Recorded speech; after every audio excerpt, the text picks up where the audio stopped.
नकरण श्रावकाचार सम्यक चारित्र अधिकार मधला किती नंबर 85 नंबर आहे का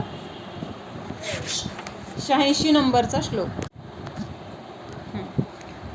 तर आता ह्याच्यामध्ये काय सांगितलंय, आतापर्यंत आपल्याला सांगितलं ना ह्याचा त्याग करायचा आहे, म्हणजे अभक्ष जे आहे अनुपसेव्य आहे किंवा भक्ष असलं तरी आपल्याला ज्याच्यामुळं त्रास होतो अशा पदार्थांना सुद्धा अभक्षमध्ये घेतलं. आणि ह्या पदार्थांचा विचारपूर्वक त्याग, म्हणजे कुणीतरी सांगितलंय म्हणून किंवा करायला पाहिजे म्हणून, आपण जैन धर्मात आहोत म्हणून असं नाही, तर ते कशासाठी सोडायचं हे सगळं समजून त्याचा त्याग करणं, म्हणजे ह्यालाच काय व्रत असं म्हटलेलं आहे. मग आता ह्या व्रतामध्ये सुद्धा परत 2 प्रकारची व्रतं सांगितली, म्हणजे 2 पद्धतीने आपण ह्याचे नियम म्हणजे ह्याचा त्याग करू शकतो. तर कुठले 2 प्रकार आहेत, यम आणि नियम. तर यम कशाला म्हणायचं आणि नियम कशाला म्हणायचं, तर ह्याचं वर्णन ह्या श्लोकामध्ये सांगितलेलं आहे. श्लोक 87 नंबरचा आहे. मी म्हणते, माझ्या पाठीमागं म्हणा. नियमो यमश्च विहितो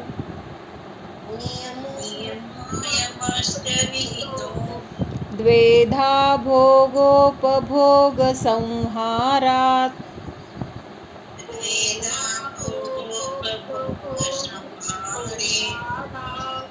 नियमः परिमित कालो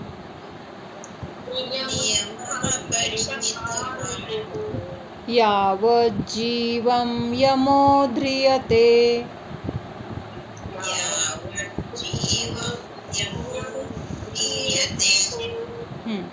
आता यमश्च विहितो सगळे मिळून म्हणूया.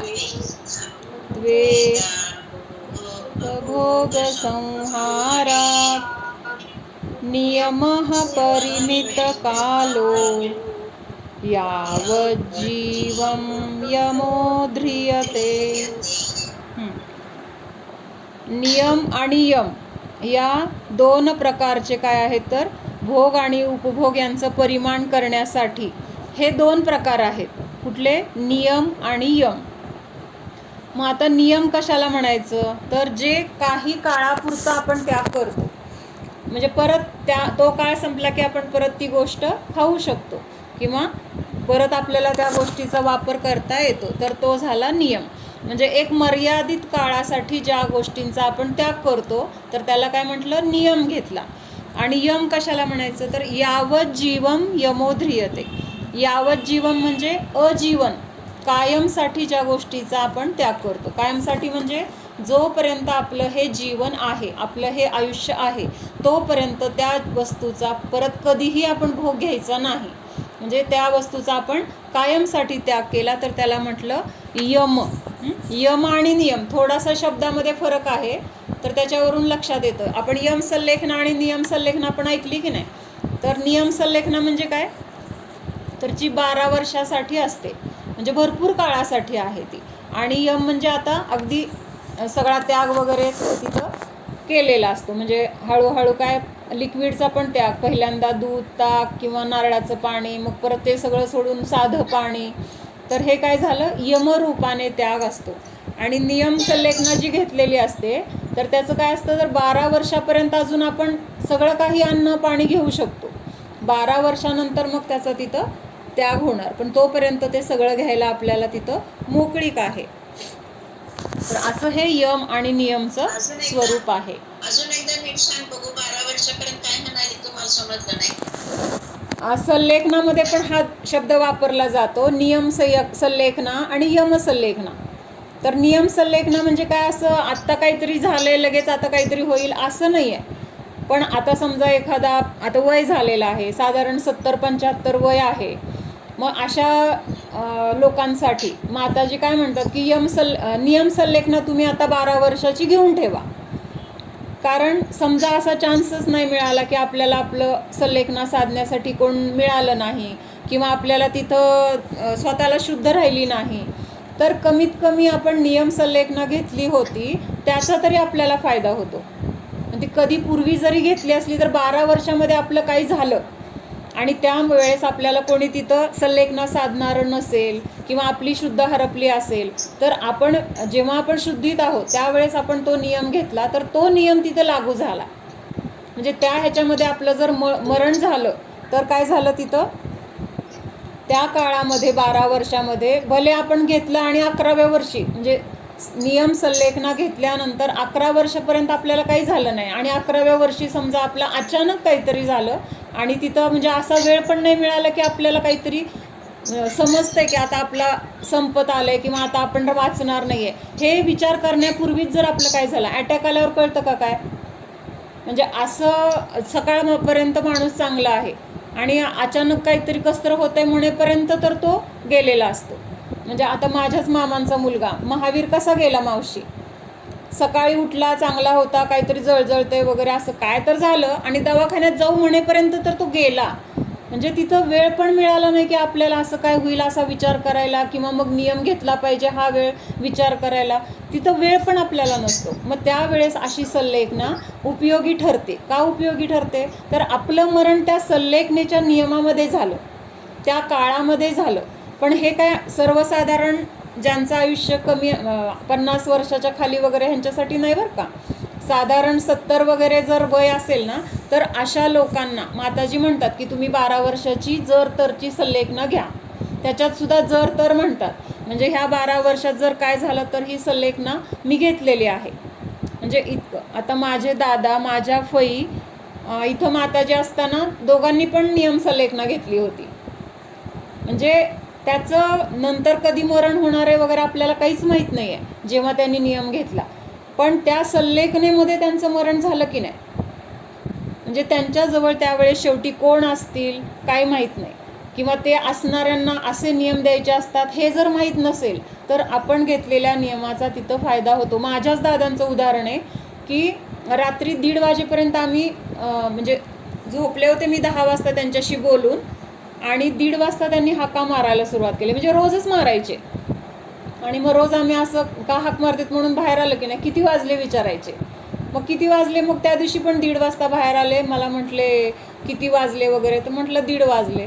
त्यावेळेस त्यांनी एक गोष्ट मला वेगळी सांगितली पण तेव्हा ती लक्षात आली नाही माझ्या. नंतर अम्मांना सांगितल्यावर अम्मा म्हटल्या की तुम्हाला ते सूचक होतं, तुमच्या लक्षात यायला पाहिजे होतं. तेव्हा ते काय म्हणाले माहिती का, की माझ्यासमोर ह्या 2 खुर्च्यावर जी माणसं बसली आहेत ना तर ती मला म्हणतायत तुमची जागा रिकामी करा. मग असं म्हटलं आता दादा व्यवस्थित आहेत, रोजच्यासारखं खाणं पिणं म्हणजे दिवसा जे काही झालेलं आहे ते नियमानुसार रोजच्याप्रमाणे झालेलं आहे. रात्री हाका मारतात हा पण नियमच आहे त्यांचा, त्यात पण वेगळेपणा काय नाही. मग मी म्हटलं दादा तुम्हाला स्वप्न पडलं असेल, इथं कोणच नाही आहे, खुर्च्या पण नाही आहेत आणि माणसं पण नाही आहेत. तर दादा म्हटले नाही हे काय माणसं आहेत, आणि ते म्हणते तुमची जागा खाली करा.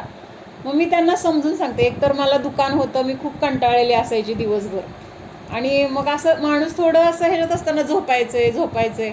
म्हटलं दादा अरिहंत सिद्ध म्हणा, झोपा म्हटलं आपण बघू. मग ह्यांचं काय करायचं मला सांग म्हटले आधी, हे काय माणसं मला ऐकायला तयार नाहीत. म्हणजे इतकं त्यांनी ताणून धरल्यासारखं ते मागं लागले होते माझ्या. म्हटलं ठीक आहे मी सकाळी बघते त्यांचं काय करायचं, तुम्ही आता झोपा असं म्हणून त्यांना झोपवलं आणि मी आज जाऊन झोपले. आणि मला 5:30 वाजता ह्यांनी उठवलं की दादा असे का पडलेत बघ म्हटले. आणि त्यांचं डोकं असं कॉटच्या असं खाली आलेलं, थोडंसं तोंडातून असा फेस आलेला आणि दादांचा प्राण गेला होता. म्हणजे ते रात्री सुद्धा सूचक काय होतं की तुमची जागा आता वेळ आली आहे तुमची आता रिकामा करण्याची. म्हणजे असं काहीतरी. आता त्यावेळेस काय कळलं का मला की बाबा ह्यांना काहीतरी शेवट आहे किंवा ह्यांना आता नियम द्यायला पाहिजे, ह्यांची काहीतरी त्याग करायला पाहिजे किंवा संबोधन करायला पाहिजे, काहीच नाही डोक्यात आलं. नॉर्मल माणूस, त्यांना कुठला आजारही नव्हता, BP नाही, शुगर नाही, काहीच नाही. कसं मनात तरी येणार, खाणं पिणं पण व्यवस्थित. अशा वेळेस असा विचार करणं सुद्धा आपल्याला चुकीचं वाटतं, पण शेवटी काहीतरी घडणार असतं हे नंतर कळतं आपल्याला, म्हणून आपल्याला तसं त्यांनी सांगितलं. याने पण असंच म्हणायचे मला की बाहेर दोघं आले तर आणि तू माझ्यापासून जाऊ नको, तू गेली की मला घेऊन जाणार आहेत त्याने, असं म्हणायचे मला त्यांनी. पण त्यांनी 2 महिन्याच गेले बरं का पुढं. नाही म्हणजे हे दादांचं तर अगदी म्हणजे असं की आता 1:30 वाजताचा विषय आणि 5:30 वाजता तर ते नव्हते. म्हणजे मी लगेच इथं शेजारी सगळे डॉक्टरच आहेत ना, त्यांना लगे बोलवलं, ते आले, त्यांनी पंपिंग वगैरे केलं. म्हणजे नुकतंच झालं असणार आहे, अगदी नुकतंच. फेस पण असा फेस जर आला ना तर त्याचे बुडबुडे पण अजून ते विरले नव्हते. नाहीतर थोड्या वेळाने ते बुडबुडे पण राहत नाहीत ना, तर ते बुडबुडे पण होते अजून, म्हणजे नुकतंच झालं असेल. नमोकार मंत्र वगैरे म्हणला, पण तेव्हा हे कळत नाही की असं काहीतरी होणार होतं, हे आपल्याला आधी कळायला पाहिजे होतं, काही नाही सुचत असलं. म्हणून मग तेव्हा त्यांना ती संलेखना लागू पडली की नाही. मला त्याच्यासाठी सांगायचं होतं हे, की त्यांनी माताजींकडं जी संलेखना घेतली होती 12 वर्षाची, तर त्या संलेखनेमध्ये त्यांचा प्राण गेला. समजा ती संलेखना घेतली नसती तर, संलेखना जर आधी घेतली नसती तर त्यांचा प्राण असाच गेला असता. म्हणजे कुठलाही नियम, कुठलाही त्याग न करता, त्यांचे नेहमीचे नियम होते, तो भाग वेगळा, पण हे जे असतं ना संलेखना, तर तो प्रकार तिथं घडला नसता. म्हणून अशा लोकांना माताजी सांगतात की जर तरची 12 वर्षाची संलेखना घ्या. म्हणजे 12 वर्षापर्यंत आपल्याला रोजचं जीवन जगत असताना किंवा खाणं पिणं सगळं नॉर्मल असतं, पण त्याच्यानंतर हळूहळू त्याग करणं किंवा काय, ह्या सगळ्या गोष्टी मग ते यमरूपाने येतात. हां, तर हे यम आणि नियम ह्याचं स्वरूप आपण ह्याच्यामध्ये बघितलं. त्याच्यानंतर ह्याचं आता परत नंतर सांगतो नियमव्रताचं काय काय असतं हे नंतर सांग परत. आता राहते कशाचं नियमव्रताचं म्हणजे काय काय असतं, कसं पाळायचं, काय काय असतं हे. अगं रोजच्यासारखंच जीवन असतं, फक्त आपण तेवढी मर्यादा झाली आपल्याला. 12 वर्षापर्यंत आपल्याला हे सगळं वापरायला मोकळीक आहे, किंवा आपलं जीवन जगताना जे काही गोष्टी आपण रोज वापरतो ते भोगायला मोकळीक आहे. त्याच्यानंतर मग त्याचा त्याग करत जायचं, असा तो नियम असतो. 12 वर्षापर्यंत नॉर्मलच आहे, पण मर्यादा आली त्याला सुद्धा. आता वीरसागर महाराजांनी पण नियम संलेखना घेतली होती. त्यांनी तर कशासाठी घेतली होती माहिती का? त्यांना दिसायचं कमी आलं, लक्षात आलं की आपली नजर अंधुक झाली, म्हणजे थोडंसं फरक जाणवला असेल की रोज जी अक्षरं दिसत आहेत ती आता आपल्याला तेवढी स्पष्ट दिसत नाही आहेत. आणि चष्मा वगैरे मुनींना, म्हणजे जे निर्ग्रंथ आहेत त्यांना चष्मासुद्धा परिग्रह आहे. म्हणजे कमंडलू आणि पिंची आणि शास्त्र ह्या 3 गोष्टी सोडल्या तर कुठलंही तिथं परिग्रह चालत नाही. मग चष्मा काय आहे? परिग्रह आहे. मग आता तर साधारण सगळीकडे चष्मा घातलेले निर्ग्रंथ मुनी दिसतात. म्हणताना निर्ग्रंथ म्हणतात, पण चष्मा आहे. मग चष्मा गरजेचा आहे असं म्हणतात, ते पण मान्य आहे. मग ते पद नको आहे ना मग आपल्याला. ज्या पदामध्ये चष्मा चालतो त्या पदामध्ये आपण राहूया. मग आपल्याला पद वरचं पाहिजे आणि परिग्रह खालच्या नियमाचा किंवा खालच्या पायरीवरचं पाहिजे. तर हे दोन काय होतं, मग विसंगती होते. मग त्यांच्या लक्षात आलं की आपली नजर कमी झाली, तर त्यांनी लगेच नियम संलेखना घेतली. आणि नियम संलेखना घेतल्यानंतर किती वर्षांनी ग अनिताबून? 4-5 वर्षांनी वगैरे असेल त्यांची, म्हणजे यम संलेखना पण झाली त्यांची. म्हणजे त्यांनी 4 वर्षापूर्वी घेतली होती. संलेखना. डोळ्याला थोडं कमी, पण त्यांना परत दिसायला पण लागलं बरं का, म्हणजे हो, पण पडला. कुणीतरी सांगितलं की हापूस आंबे पाळलं, तो तर प्रश्नच नाही, पण दिसायला लागलं तरी पण त्यांनी म्हणजे असं आताच्या मुलींमध्ये कुणाकडेच नाही आचरण म्हणून. हां, मग माताजी सांगतात ना, मग 12 वर्षानंतर मग हां, मग बाकीचं मग हळूहळू त्याग करायचं सगळं. नाही त्यांचं झालं. नाही ती असंच तिचं विचारतीये. आपल्याला 12 वर्षानंतर मग 12 वर्षांच्या आपण वाढवू शकतो की पुढे वाढवायचं का परत घेऊ शकतो ना सुजा? नाही, वाढवायचं माहीत नाही. मला वाटतं त्याच्यानंतर जर तरची जर घेतली ना तर बहुतेक वाढवता येते. आणि 12 वर्षाची नियम संलेखना घेतली आणि 12 वर्ष संपतायत असं कळलं तर मग यम संलेखना घ्यावी लागते. तेव्हा यम संलेखना हाच पर्याय आहे. म्हणून मग लवकर देत नाहीत आम्हा. म्हणजे असं मी पण एकदा म्हटलं होतं, आम्हा समजा ॲक्सिडेंट झाला किंवा अटॅक आला तर आम्हाला काय कळणार आहे की आता साधलं पाहिजे, आम्हाला पण द्या असं मी म्हटलं होतं. जर तरची द्या. तर आम्हा म्हटल्या आपली आत्ताची कंडिशन. आमच्यासारखं व्हायला चालतं ना असं म्हणते. हां, बरोबर आहे की. म्हणून मग 70च्या आसपास विचारून घेऊ. मला वाटतं नरेश मामा आणि मामी पण एकदा आल्या होत्या, त्यांनी पण घेतली होती, माताजींकडेच घेतली होती. नरेश माझे मामा मामी ग, म्हणजे ही मावशी ना तिचे मोठे भाऊ. हां, सतीश डॉक्टरांनी पण घेतली होती नियम संलेखना. हां, म्हणजे असं खूप जण असं म्हणजे त्यावेळी शेवट आपला कधी असेल आणि आपल्याला त्यावेळेस साधण्याची बुद्धी असेल नसेल, आजूबाजूची परिस्थिती कशी असेल काही माहीत नसतं. म्हणून हे आपलं एक सावधानगिरी म्हणा, किंवा आपलं तेवढं त्याच्यामध्ये आपलं वेळ पण तसा त्या दृष्टीने जातो. मी संलेखना घेतली आहे, 12 वर्षाची घेतली म्हटलं तर मग आपलं साधनेच्या रूपाने आपलं आयुष्य राहतं. म्हणून हे सगळं तिथं सांगितलंय नियम रूपाने. तर याचा भावार्थ वाचते. भोग और उपभोग के परिमाण का आश्रय नियम और यम 2 प्रकार से व्यवस्थापित है. म्हणजे भोग आणि उपभोग ह्याची साधनं, ह्याचा काय करायचं आहे आपल्याला, त्याग करायचा आहे किंवा त्याचा आपल्याला मर्यादा करायची, तर ती 2 रूपाने आपण करू शकतो. एक नियम रूपाने म्हणजे काही काळापुरती, किंवा यम म्हणजे कायम स्वरूपाची. तर अशी 2 प्रकारांनीही सांगितलं जातं. हां, तर पुढं काय सांगितलं आहे, उनमें जो काल के परिमाण से सहित है. काल के परिमाण से म्हणजे 1 महिन्यासाठी, 6 महिन्यासाठी, वर्षासाठी, 4 वर्षासाठी असं जे काही परिमाण आपण कालाला अनुसरून धरतो तर त्याला म्हटलं नियम. और जो जीवन पर्यंत के लिए धारण किया जाता है वह यम कहलाता है. जीवनपर्यंत म्हणजे जोपर्यंत मरण येत नाही तोपर्यंत हा नियम आहे. असं जे आपण नियम घेतो, असं जे आपण त्याग करतो तर त्याला म्हटलं यम म्हटलं जातं. हां, भोग और उपभोग का परिमाण. परिमाण म्हणजे त्याचं प्रमाण करणं, भोगाचं प्रमाण किंवा उपभोगाचं प्रमाण. यम और नियम के भेद से 2 प्रकार का कहा गया है. परिमाण परिमित काल के लिए अर्थात समय की मर्यादा लेकर किया जाता है वह नियम कहलाता है, तथा जो जीवन पर्यंत के लिए धारण किया जाता है वह यम कहलाता है. अशा पद्धतीने यम आणि नियम कशाला म्हणतात ते ह्या श्लोकामध्ये सांगितलं. आता पुढचे आहेत 88 आणि 89 नंबरचे 2 श्लोक आहेत, ते सलग आहेत, तर ते आपण म्हणूया. मग आता हे भोग आणि उपभोगाची जी सामग्री आहे, कशाचा त्याग करायचा किंवा कशाची मर्यादा करायची, तर ती कुठले सामान आहे तर त्याचं वर्णन ह्याच्यामध्ये सांगितलंय. आणि किती काळापर्यंत करायचं, त्याचं पण कसं करायचं हे तिथं सांगितलंय. दोन्ही म्हणूया. मी म्हणते, माझ्या पाठीमागं म्हणा. भोजन वाहन शयन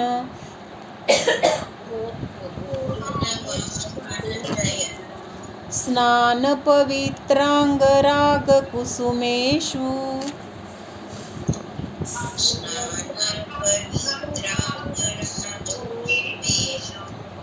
तांबूल वसन भूषण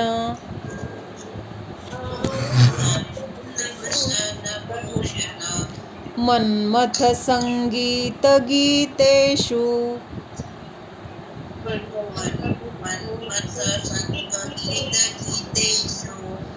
अद्य दिवा रजनी वा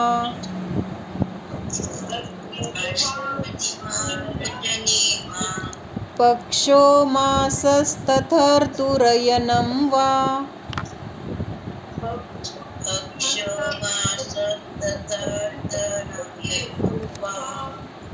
मासस्तथर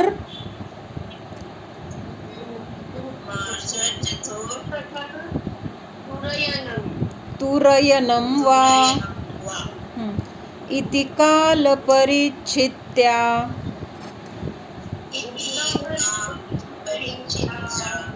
प्रत्याख्यानं भवेन्नियमः.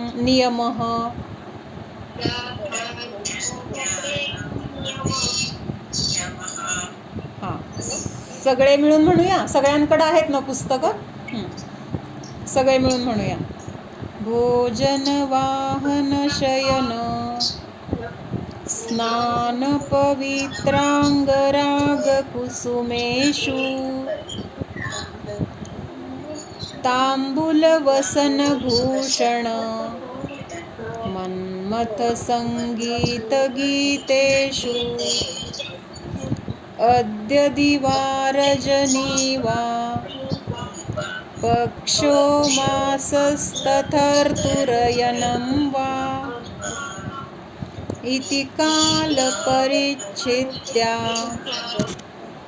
प्रत्याख्यानं भवेन्नियमः.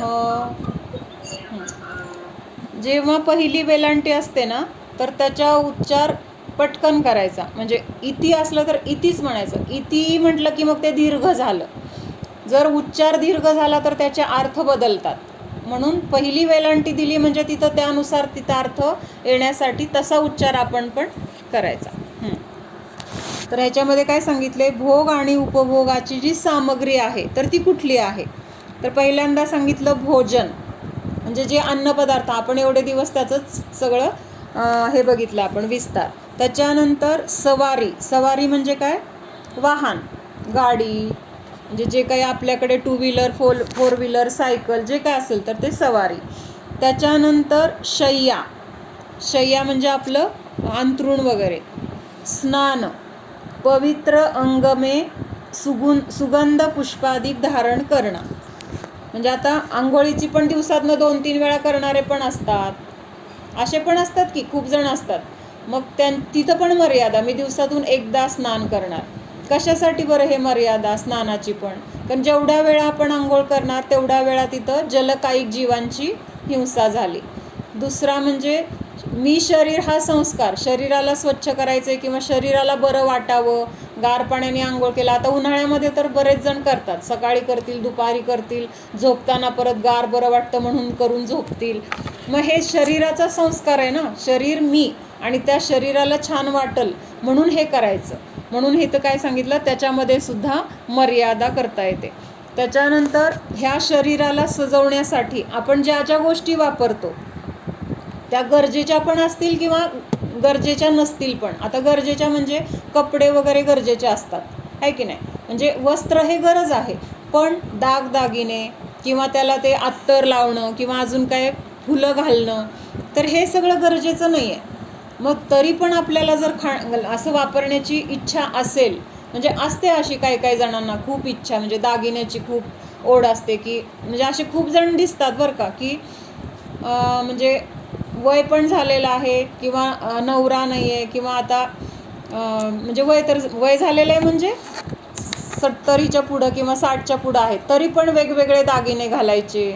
म्हणजे अशी हौस असते. मला नावं नाही ठेवायची बरं का, ते कर्माचे तसे उदय असतात, त्यामुळे तसे भाव होतात, त्यामुळे त्यांना तसं घालू वाटत असेल, तो प्रश्न नाही आहे.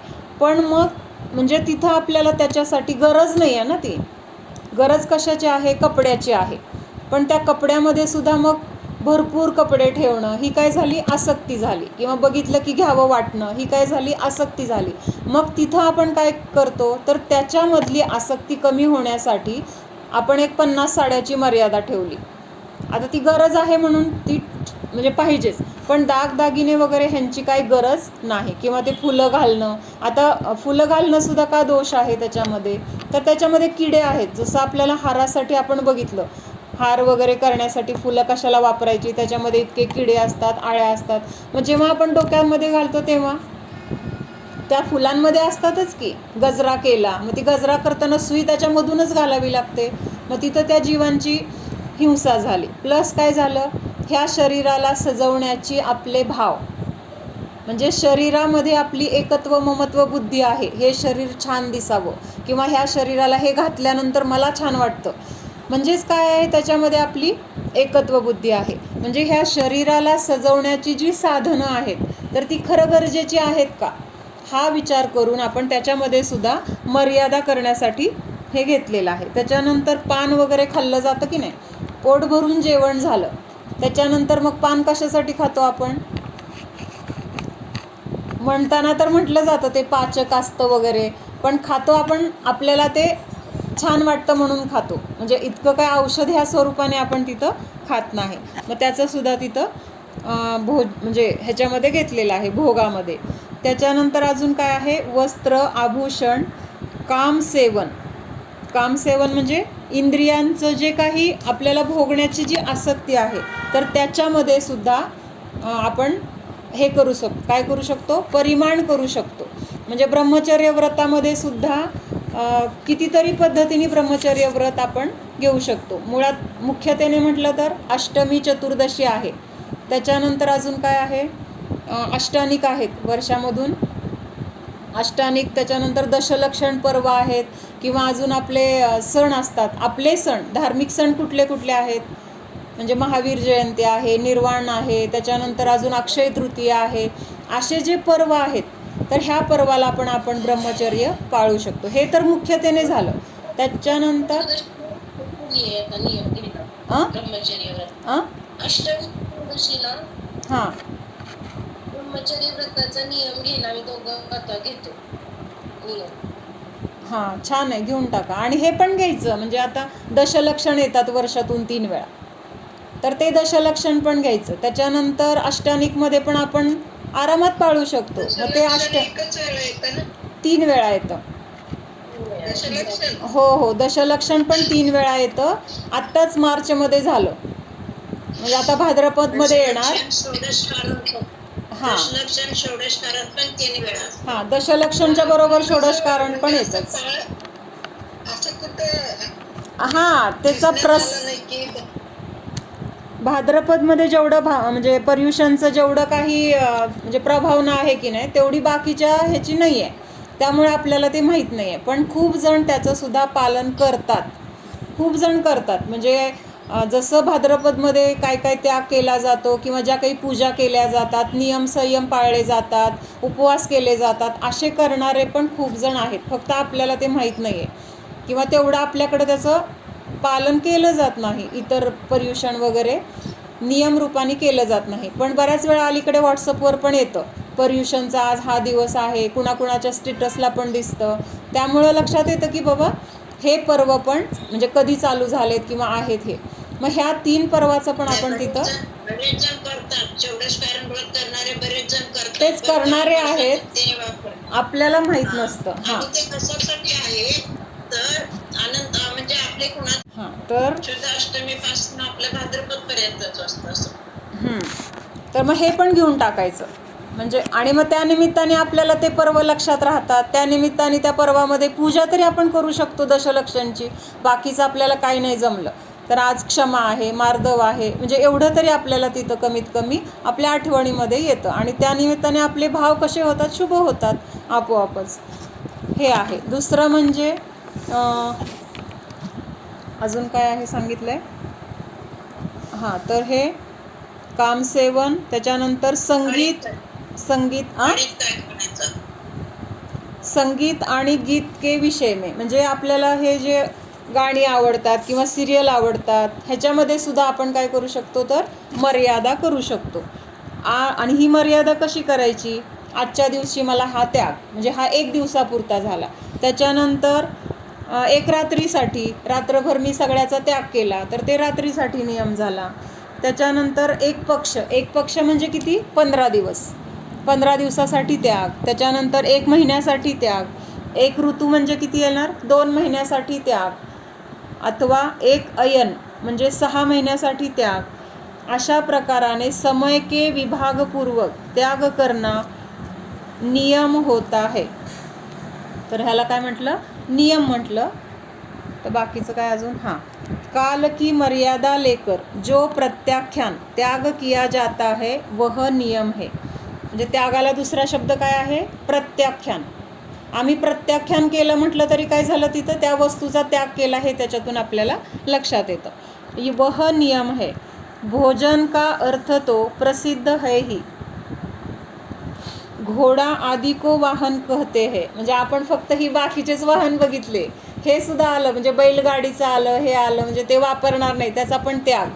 म्हणजे हे तर खूप महत्त्वाचं आहे. म्हणजे असं वाटतं की एक वेळ बाकीचे आपले जे 2 व्हीलर वगैरे ह्याच्यामध्ये त्या पंचेंद्रिय जीवांना काही त्रास तर नाही आहे, पण त्या घोड्यांना किंवा ते बैलगाडी वगैरे त्यांना आपण किती त्रास देतो त्यांच्यावर ओझं टाकून. घोडागाडीमध्ये पूर्वी तर ते मज्जा म्हणून त्याच्यात बसलं जायचं, म्हणजे गरज नाही आहे, पण घोडागाडीत बसायला आवडतं म्हणून बसलं जायचं.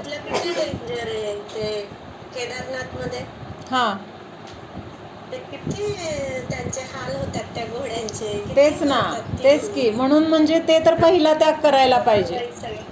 पहिला त्याग करायला पाहिजे. किंवा हे हत्ती वगैरे ह्यांना ते वापरलं जातं कशासाठी, कुठल्या तरी म्हणजे कारणाने, पण त्यांना त्रास होतो ना. आपण आपल्या स्वार्थासाठी वापर करतो त्यांचा, पण त्यांची इच्छा आहे का नाही, त्यांना काही त्रास होतोय का, त्यांना सगळं पोट भरून मिळतंय का, हा विचार कुणालाही नसतो.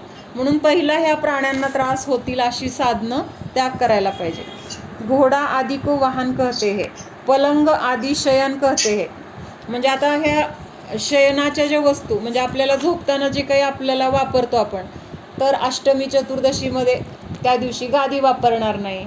म्हणजे त्याग कसा करायचा त्याचा, तर त्या दिवशी गादी वापरणार नाही. मग चटई असेल किंवा सतरंजी असेल, म्हणजे असं वापरून तिथं गादीचा तिथं त्याग झाला.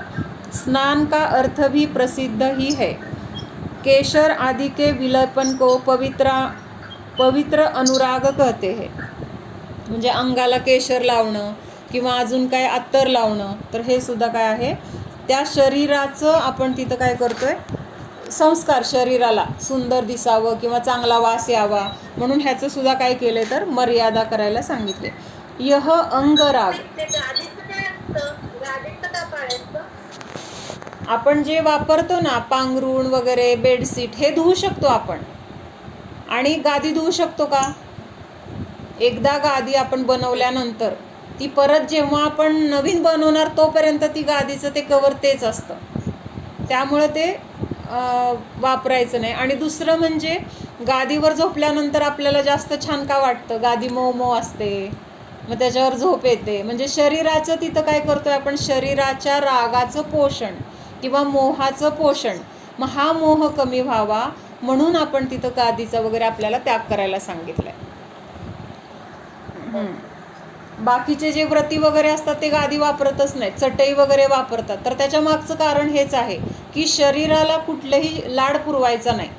हे गादी वापरणं किंवा त्याला अत्तर लावणं, त्याला काही काही नटवणं थटवणं, त्याच्यानंतर ते मेकअप करणं, ब्युटी पार्लरमध्ये जाणं, हे सगळं शरीरासाठी केलं जातं. आणि मी शरीर नाही हे जर आपल्याला स्वतःला सांगायचे किंवा हे भेदविज्ञान जर आपल्याला करायचे, तर ह्या सगळ्या गोष्टींचा आपला जो मोह आहे तो कमी करण्यासाठी हे नियम आहेत. हे नियम कशासाठी सांगितले, तर त्या शरीराविषयी जी आसक्ती आहे त्या आसक्तीसाठी आपण ह्या सगळ्या गोष्टी करतो. मग ती आसक्ती कमी होण्यासाठी हे सगळे काही काही कालापुरते तरी नियम घ्यायला पाहिजेत. त्याच्यानंतर यह अंगराग अंजन तिलक आदि का उपलक्षण है. म्हणजे काजळ घालणे, गंध लावणे किंवा अजून काय काय, तर हे सगळं त्याच्याविषयीचा जो अनुराग आहे तर त्याचंच ते लक्षण आहे. अंगराग के साथ जो पवित्र विशेषण है वह दोषों को दूर करने के लिए दिया है. इससे सदोष औषधि और अंगराग का निराकरण होता है. म्हणजे आता जर काही गरज औषध म्हणून आपण तिथे लावत असेल तर ते ह्याच्यामध्ये नाही बरं का. म्हणजे तो शरीराचा राग म्हणून नाही करत, आपण गरज म्हणून करतोय असं तिथं सांगितलं.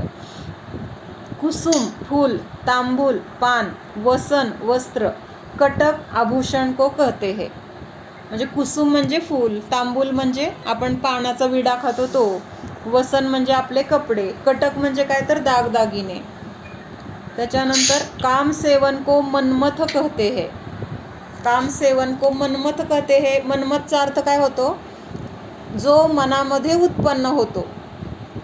म्हणजे कामाला किंवा भोगण्याचे जे विषय आहेत किंवा जो विकार आहे तो पहिल्यांदा कुठं उत्पन्न झाला, तर मनामध्ये तसे भाव होतात ना, म्हणून तिथं त्याला मनमथ असं म्हटलेलं आहे. किंवा ते बोलून दाखवू शकत नाही हे अपेक्षेने, पण आपण सगळीकडे बोलून दाखवू शकतो का आपल्या मनात असे जर वाईट विचार आले, तर ते फक्त मनातच असतात आपल्या, म्हणून तिथं त्याला मनमथ असं म्हटलं. म्हणजे जो मनामध्येच असतो. जिसमें गीत नृत्य वादित्र तीनों हो वह संगीत कहलाता है. म्हणजे ह्या तिन्ही गोष्टी ह्याच्यामध्ये आल्या. संगीतमध्ये काय झालं, पहिल्यांदा गाणं आलं, त्याच्यानंतर नृत्य आलं आणि ते वाजवणं वगैरे ते सुद्धा ह्याच्यामध्ये आलं. वह संगीत कहलाता है. जिसमें मात्र गीत हो, नृत्य वादित्र न हो, वह गीत कहलाता है. इन सभी के विषय में समय की मर्यादा लेकर जो त्याग किया जाता है वह नियम कहलाता है. म्हणजे भले आपण स्वतः गाणं म्हणत नाही किंवा आपण डान्स करत नाही, पण आपल्याला ते बघण्याची इच्छा आहे, हे सुद्धा काय आहे. कुणाचं तरी म्यूट नाही आहे, आवाज येतोय. विपू मावशी म्यूट कर. हां, काय सांगितलं. स्वतः आपण ह्या गोष्टी तर करत नाही आहे, पण आपल्याला ते बघण्याची आसक्ती आहे किंवा इच्छा आहे, तर त्याच्यावर सुद्धा काय सांगितलं आहे, मर्यादा करायला सांगितली आहे.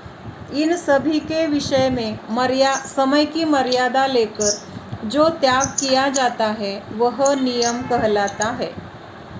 प्रवर्तमान समय में एक घड़ी, एक प्रहर आदि काल की मर्यादा लेकर त्याग करना, जैसे आज का त्याग है. दिन रात तो प्रसिद्ध है. 15 दिन को पक्ष कहते हैं, 30 दिन को महीना कहते हैं, 2 महीने की एक ऋतु होती है, 6 मास को अयन कहते हैं. इस प्रकार समय की अवधि रखकर भोजन आदि का त्याग करना नियम कहलाता है.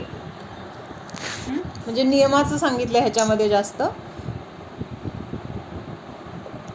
हां, आणि ह्याच गोष्टी जर आपण कायमसाठी सोडल्या तर ते काय होणार, मग यम होणार. गोष्टी त्याच असणार, फक्त आपण ते किती काळासाठी सोडतोय ह्याच्यावरून नियम आणि नियम असे 2 प्रकार झालेले आहेत. त्याच्यानंतर 90 नंबरचा श्लोक आहे. ह्याच्यामध्ये काय सोपंच आहे म्हणून काय फार नाही घेतलं, म्हणजे नियम किंवा ते काय काय सोडायचं आणि कसं सोडायचं. हां, तर पुढचं आहे 90 नंबरचा श्लोक. त्याच्यामध्ये काय सांगितलं आहे, हे जे भोगोपभोग परिमाण व्रत आपण बघितलं. विपू मावशी आहे का तू. हां, म्यूट कर ना, तुझा आवाज येतोय. हो, तुझा आवाज येतोय. नाही नाही, म्यूट नाही आहे. हां,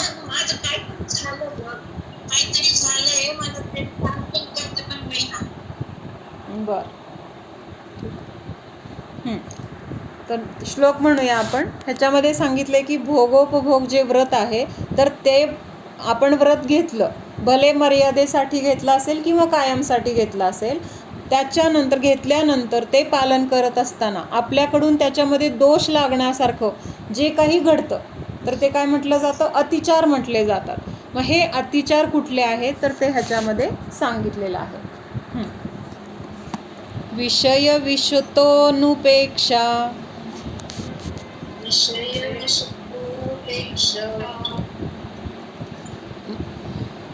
नुस्मृती रतिलौल्य मती तृषानुभवौ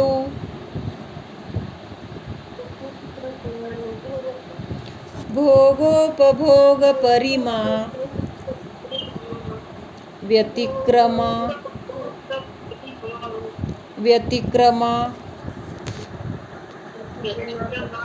पंचकथ्यन्ते.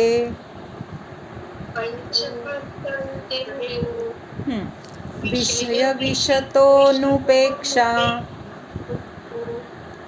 नुस्मृती रतिलौल्य मतितृषानुभवौ भोगोपभोग परिमा व्यतिक्रमा पंचकथ्यन्ते. हां, तर हे 5 अतिचार कुठले आहेत. हां, तर मग अशी राहिलं मला हे सांगायचं होतं की ब्रह्मचर्य व्रत आपण असं पण घेऊ शकतो. म्हणजे आम्हा असं देतात बरं का, की महिन्यातून 25 दिवसाचं ब्रह्मचर्य व्रत, महिन्यातून 15 दिवसाचं ब्रह्मचर्य व्रत, किंवा महिन्यातून 27 दिवसाचं ब्रह्मचर्य व्रत. म्हणजे आपल्या शक्तीनुसार किंवा आपल्या इच्छेनुसार आपण असं व्रत घेऊ शकतो. मग ते दिवस तेवढे मोजायचे, म्हणजे कुठले दिवस हे फिक्स नसतं, फक्त तेवढे दिवस तो नियम पालन करायचा. म्हणजे अशा पद्धतीने पण आपण करू शकतो. त्याच्यानंतर दिवसासाठी त्याग, कळतंय का, दिवसासाठी कायमचा त्याग असं पण करू शकतो. म्हणजे एक मी सुचवते बरं का, ज्याला जसं वाटेल तसं ते घेऊ शकतात असं. तर काय सांगितले ह्याचे अतिचार, विषय रूपी विष से उपेक्षा नहीं होना, अर्थात उसमें आदर रखना. म्हणजे आता आपण नियम तर घेतलाय, पण नियम घेतल्यानंतर सुद्धा त्या गोष्टीमध्ये रुची वाटणं, आता नियम आहे पण मला चालत नाही, पण मला काय आतून असे भाव झाले ती गोष्ट भोगण्याचे, ती गोष्ट खाण्याचे, ती गोष्टी ऐकण्याचे, बघण्याचे, असं जे जे काही आपण त्याग केला असेल, नियम तर केला आहे, पण त्याच्याबद्दल आपल्याला तिथं काय मनामध्ये आसक्ती असणं, तर हा पहिला अतिचार आहे. त्याच्यानंतर भोगे हुए विषयों का बार बार स्मरण करना. आता त्याग केला आहे, पण पूर्वी काय आपण भोगले, पूर्वी आपण काय खाल्ले ते आठवत राहणं.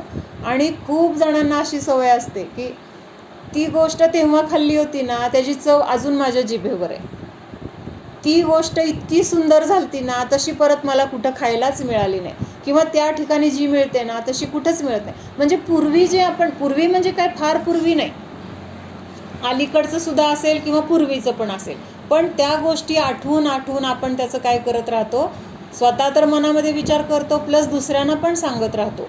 ह्याच्यावरून आपल्याला त्या भोगाची आसक्ती आहे, किंवा ते भोग आपल्याला अजून हवेसे वाटतात, असं त्यातून अर्थ होतो. पहिल्यांदा काय सांगितलं इथे, विषयरूपी विष, म्हणजे आपले हे 5 विषय कशाला म्हटलंय राजूगुण? विषय म्हणजे काय शब्द आहे इथं, जो विषय शब्द आहे त्याच कशासाठी घेतलाय, किंवा त्याचा अर्थ काय? म्यूट आहे तुझं. उपभोग घेण्यासाठी. हां, म्हणजे उपभोग घेण्यासाठी बरोबर आहे, पण विषय म्हणजे काय, कुठले? इंद्रिय विषय का? हां, 5 इंद्रियांचे जे विषय आहेत ना, त्याच्यासाठी विषय हा शब्द आलाय. मग 5 इंद्रियांना भोगणे आपल्याला कसं वाटतं? छान वाटतं. मग आपल्याला छान वाटतं, पण ते खरं काय आहे सांगितलंय, विषयरूपी विष. म्हणजे ते खरं विष आहे, पण आपल्याला ते वाटतच नाही. आपल्याला उलट काय वाटतं, ते असावं वाटतं, अजून पाहिजे असं वाटतं, किंवा संपू नये असं वाटतं. म्हणजे आपण कशाला ग्रहण करतोय, तर विषाला. का विष म्हटलंय त्याला? विषा विष का म्हटलंय ह्याला विषयांना? कारण की त्याच्यामुळे आणि पापच लागतं ना, म्हणजे ते चांगलं नाहीये. हां, म्हणजे 5 इंद्रिय आपल्याला म्हणजे रागद्वेष होतात, संताप येतो, म्हणजे इंद्रिय विषयामुळे सगळं चालू होतं ना. हां, म्हणजे इंद्रियांचे जे विषय आहेत, तर ते भोगण्यासाठी आपल्याला ते छान वाटतात, म्हणून आपण सगळं ते मिळवण्यासाठी प्रयत्न करतो. ते मिळवत असताना ते सहजासहजी मिळतात का? कुठली गोष्ट सहजासहजी आहे? नाही आहे. तर ते मिळवत असताना आपल्याला रागद्वेष होतात, तिथं त्या कुठल्या कुठल्या जीवांची हिंसा होते, कुठल्या कुठल्या जीवांना आपल्याकडून दुखावलं जातं, आणि एवढं सगळं करून आपण ते विष पापाला कारणीभूत होतो. हां, पापाला कारणीभूत होतो. म्हणजे हे सगळे विषय असे गोळा करतो, म्हणजे पाप करून हे सगळे गोळा करतो, आणि ते जे काही विषय गोळा करून आपण ते भोगण्यामध्ये परत काय करतो, आनंद मानतो. हा आनंद मानून परत त्याच्यामुळे आपल्याला काय मिळतं, पुढं रौद्रध्यान होतं आहे. रौद्रध्यान झाल्यामुळं तिथं क्रूर असं आपल्याकडून चिंतन झालं, किंवा तसं ध्यान झालं, आणि त्यामुळे आपल्याला तिथं तीव्र पापाचा बंध आहे. म्हणजे पहिल्यांदा ते सगळे विषय गोळा करत असताना किंवा मिळवण्यासाठी साधनं तर अगोदर गोळा करावी लागतात. जेवायचे म्हटल्यावर किती तयारी करावी लागते, बाहेर जाऊन काय काय लागणारं सगळं घेऊन यायचं. घरात येतं तेव्हा आणल्यानंतरच येतं ना, जरी आपण आणून ठेवले पण आणलंच ना कधीतरी ते, मग ते आणलं, त्याच्यानंतर ते निवडायचं, स्वच्छ करायचं, हे सगळं करत असताना परत ह्यांनी नाही केलं, मलाच करावं लागलं, किंवा ती बाईच आली नाही, तिने नीट केलंच नाही, मला असं पाहिजे होतं, तिने असंच केलं. म्हणजे किती पद्धतीने आपल्याला राग द्वेष होतात. बरं छान झालंय तर कमीच झालंय, हे तर करावंच लागणार ना. हो ना, हे तर करावं लागणार, संसारात असताना करावंच लागतं. पण त्याच्यामुळं काय होतं हे समजून घ्यायचं आहे आपल्याला. करावं लागणार आपण, पण ते करत असताना आपल्याला ते चूक आहे हे वाटत नाही ना, ते चांगलं आहे वाटतं आपल्याला. पण त्यांनी इथं काय शब्द दिला आहे, विषयरूपी विष.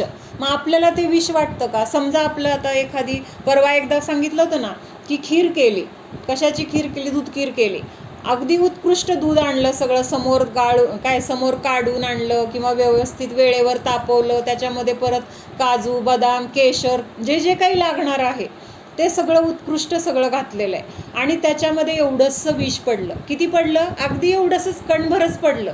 कदाचित तेवढं काही म्हणजे ते खाल्ल्याने ते कदाचित आपल्याला त्याच्याने काही होणार पण नाही, पण तरी पण जर आपल्याला कुणी सांगितलं की त्यात एवढं विष पडलंय, तर तो पदार्थ आपण खाणार का?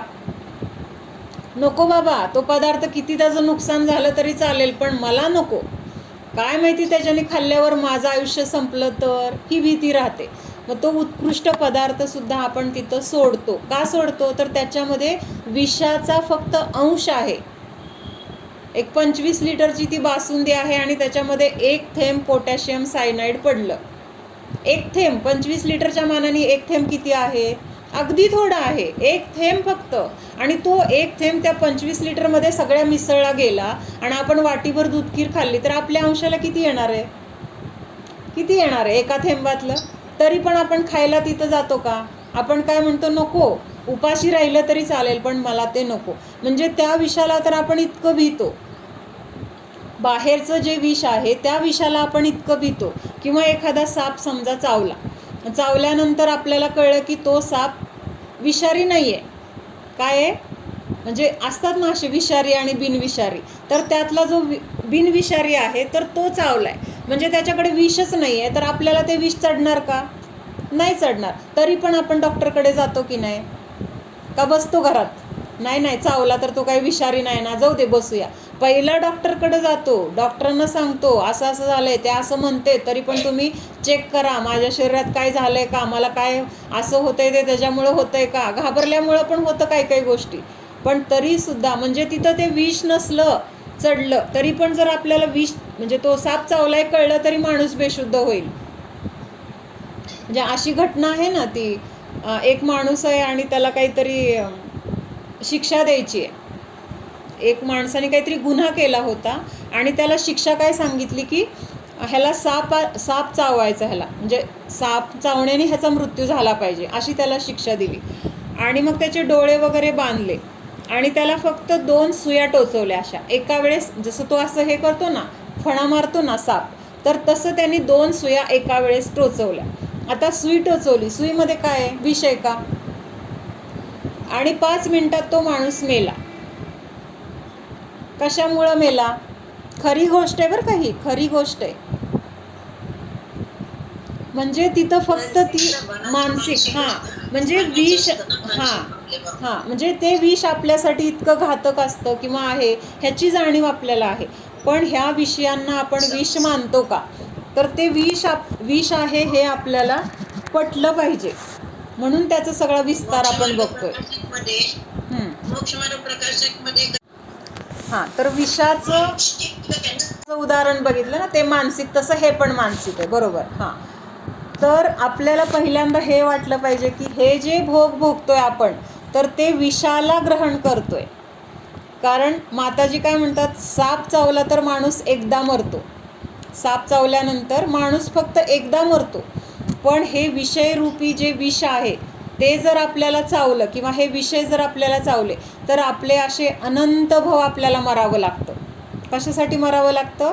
तर त्या भोगण्याचे संस्कार आपल्याला होतात आणि ते परत परत भोगण्याचे भाव आपल्याला दर भावामध्ये तेच भाव राहतात. म्हणून जर आपल्याला ह्याच्याविषयी आसक्ती कमी झाली तर त्याच्याबद्दल आपल्याला रागद्वेष होणार नाहीत आणि तिथं मग ते विष आपल्याला बाधणार नाही असं सांगितलं आहे.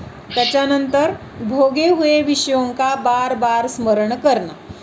मग आता हे फक्त म्हणजे चांगल्या अवस्थेतच आपण एकमेकांना सांगतोय असं नाही. कधी कधी काय वाटतं, समजा खूप श्रीमंती होती आणि नंतर काही कारणाने गरिबी आली, मग त्यावेळेस पण काय चिंतन करतो, आमच्याकडे एवढं होतं, आता असे दिवस आलेत. म्हणजे कुठल्या ना कुठल्या रूपाने आपण पूर्वीच्या वैभवाचं किंवा आपल्या भोगांचं आपण काय करतो, चिंतन करत राहतो. आणि हे चिंतन करणं म्हणजेच काय आहे? भले आत्ता आपण भोगत नाही आहे, पण तिथं काय आहे? त्या विषयांची आसक्ती किंवा त्या विषयांचं स्मरण, तर आपल्याला हे अतिचार म्हणून दोष लागतात. त्याच्यानंतर वर्तमान विषयों में अधिक लंपटता रखना. आता मर्यादा केली ना, तर जेवढी मर्यादा केली तेवढंच वापरणार, तेवढंच खाणार, तेव्हाच खाणार. पण जेव्हा खात असेल किंवा जे वापरत असेल तर त्याच्यामध्ये तीव्र आसक्ती असणे. म्हणजे असं इतकं लोलुपतेने खाणं की कधी मिळालंच नाही. आपण असं म्हणतो ना, कधी न मिळाल्यासारखं खातोय, मग तसं असणं, तर त्याला काय म्हटलंय? अति लंपटता रखना. आगामी विषयों की अधिक तृष्णा रखना. किंवा आता नियम घेतले, कशासाठी घेतले, तर आत्ता मी त्याग केला ना, मग मला पुढच्या जन्मी ह्याचं भरपूर सगळं मिळेल भोगायला, किंवा मला मग स्वर्गामध्ये जन्म मिळेल आणि तिथं मला सगळे भोग उत्कृष्ट मिळणार. मग किती पण भोगा, पाहिजे तेवढे भोगा, किती पण काळ भोगा, म्हणजे असं ते मिळावं म्हणून आत्ता आपण त्याचा त्याग करणं, म्हणजेच पुढच्या भोगांची इच्छा ठेवणं. तर हा सुद्धा एक अतिचार आहे. त्याच्यानंतर और वर्तमान विषय का अत्यंत आसक्ति से अनुभव करना, ये 5 भोगोपभोग परिमाण व्रत के अतिचार कहे गए है. काय काय सांगितलं, पहिल्यांदा सांगितलं की जे काही विषय आहेत ज्याचा आपण त्याग केला आहे त्याच्याबद्दल मनामध्ये आसक्ती किंवा आदर असणं, म्हणजे ते विषय वाईट आहेत असं न वाटता नाविलाज म्हणून त्याचा त्याग केला आहे, पण त्याची आपल्या मनामध्ये इच्छा असणं, तर हेच काय पहिला अतिचार आहे. दुसरा काय आहे, जे भोग भोगले त्याचं परत परत चिंतन करणं, आठवत राहणं मागं जे काय केलं आहे त्याचं. त्याच्यानंतर आत्ता जे विषय आपण भोगण्यासाठी ठेवलेले आहेत तर ते अति आसक्तीने भोगणं, किंवा परत पुढचे भोग भरपूर मिळावे अशी भावना ठेवणं, आणि वर्तमान जे विषय आहेत त्याच्यामध्ये आसक्ती खूप ठेवणं, हेच काय आहे तर 5 प्रकारचे अतिचार म्हटलेले आहेत. ह्याचा भावार्थ वाचते. भोगोपभोग परिमाण व्रत के 5 अतिचारों का कथन करते हैं. इंद्रिय विषय विष के समान है, क्योंकि जिस प्रकार विष प्राणियों को दाह संताप आदि उत्पन्न करता है उसी प्रकार विषय भी करते हैं. म्हणजे आता इथं थोडं वेगळं घेतलंय. काय सांगितलं त्यांनी, विष काय करतो, समजा विष आपल्या अंगामध्ये चढलं तर काय होतं, आपल्याला आतून दाह होत असेल, काही वेदना होत असतील, किंवा ते फेस वगैरे येतो, असं हे सगळं काय आहे तर विषाचे हे विष चढल्यानंतर घडणारे ह्या गोष्टी आहेत. तसं हे इंद्रिय रूपी जे काही विषय आहेत तर ते विषय जोपर्यंत आपल्याला मिळत नाहीत तोपर्यंत आपल्या मनामध्ये काय असतं, ती भोगण्याची ओढ असते, त्या भोगण्याची आपल्याला खूप तीव्र इच्छा असते, तर ते मनामध्ये आपल्याला दाह उत्पन्न केला असं त्याचा भाव घ्यायला सांगितलं. म्हणजे जोपर्यंत ते मिळत नाहीत तोपर्यंत आपण आकुलित असतो, किंवा कदाचित आपल्याला नाही मिळाले तर आपल्याला संताप होतो, चीड येते, एवढं प्रयत्न करून सुद्धा मला काही मिळत नाही. म्हणून इथं सांगितलं की असे विषय दाह आणि संताप इत्यादीला उत्पन्न करतात. उसी प्रकार विषय भी करते हैं. इस विषय रूप विष की उपेक्षा नहीं करना, उसके प्रति आदर बनाए रखना. म्हणजे असे जे विषय आहेत तर त्याला वाईट समजत नाही, आपण चांगले समजतो, हेच काय आहे त्याच्याबद्दल आदर म्हटला गेला. अनुपेक्षा नामक अतिचार आहे. आता इथं त्यांची नावं दिली आहेत. मग हा कुठला झाला अतिचार, अनुपेक्षा, म्हणजे त्याची उपेक्षा केली नाही, त्याच्याबद्दल आदर ठेवला. जर एखादी गोष्ट वाईट आहे तर त्याच्याबद्दल आपल्याला नको वाटते ती गोष्ट, तर इथं आपल्याला इंद्रियांचे विषय नको वाटतात का, हवेसे वाटतात, म्हणून तिथं त्याला अतिचार म्हटलेला आहे. आणि हा कुठला अतिचार आहे, अनुपेक्षा. त्याच्यानंतर दूसरा है विषयों का उपभोग विषय संबंधी वेदना के प्रतिकार के लिए किया जाता है. म्हणजे आता आपल्याला हे भोग भोगावे का, आपण का भोगतो हे भोग सगळे, खाणं पिणं जे काही करतो आपण, किंवा शरीराचे जे जे क्रिया आपल्याकडून 5 इंद्रियांच्या भोगाविषयी आपण करतो, तर ते का करतो, तर मनामध्ये पहिल्यांदा आपल्याला ते भोगण्याचे भाव झालेले आहेत, आणि ते भाव आपल्याला शांत करण्यासाठी आपण हे सगळं बाहेरून मग त्याची पूर्तता करतो. लक्षात आलं, 2 गोष्टी आहेत. पहिल्यांदा काय झालं, मनामध्ये इच्छा उत्पन्न झाली की मला भूक लागली आहे, किंवा मला ही वस्तू खायची आहे, मला चहा प्यायचा आहे, मला फळं खायची आहेत, आईस्क्रीम खायचे, जे जे काही वाटलं ते पहिल्यांदा आपल्याला मनामध्ये इच्छा उत्पन्न झाली, आणि मग ती इच्छा पूर्ण करण्यासाठी आपण बाहेरून तसे प्रयत्न करतो, आणि मग ते आपण घेऊन खातो, किंवा तसं ते सगळं मिळवण्यासाठी प्रयत्न करतो. मग हे सगळं काय आहे, मनामध्ये उत्पन्न झालेल्या इच्छेलाच इथं वेदना म्हटलंय. काय म्हटलंय, वेदना. आणि ती वेदना नष्ट करण्यासाठी त्या विषयांना तिथं पुरवतो. म्हणून त्या विषयांच्या त्या वेदनेला नष्ट करण्यासाठी किंवा प्रतिकार करण्यासाठी हे 5 इंद्रियांचे भोग भोगले जातात. मग ती जी वेदना आहे ती कुठं उत्पन्न झाली? आपल्या मनामध्ये. वेदना कशाला म्हटलंय?